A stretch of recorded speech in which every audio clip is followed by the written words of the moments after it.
নাই চৰকাৰী চাকৰিৰ আশা হেঁপাহ নিজেই কিবা এটা কৰাৰ চৰকাৰী চাকৰিলৈ বাট নাচাই কৃষি কৰ্মৰে স্বাৱলম্বী এজন যুৱক যি সময়ত একাংশ লোকে কৰ্ম সংস্থাপনৰ বাবে বহিৰাজ্যলৈ ঢাপলি মেলিছে ঠিক সেই সময়তে নিজৰ মাটিডৰাত খেতি কৰি স্বাৱলম্বী হোৱাৰ প্ৰচেষ্টা চলাইছে এজন যুৱকে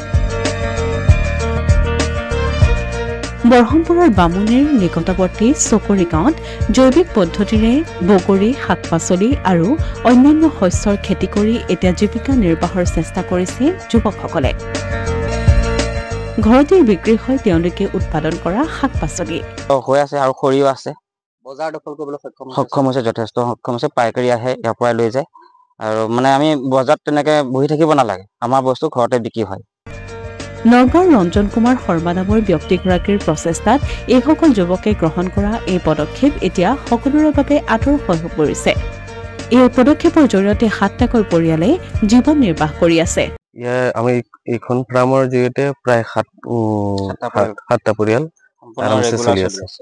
চৰকাৰী চাকৰি নহলেও যে কৃষি কৰ্ম কৰি স্বাৱলম্বী হ'ব পাৰি তাৰেই উৎকৃষ্ট নিদৰ্শন দাঙি ধৰিছে এইসকল উদ্যমী যুৱকে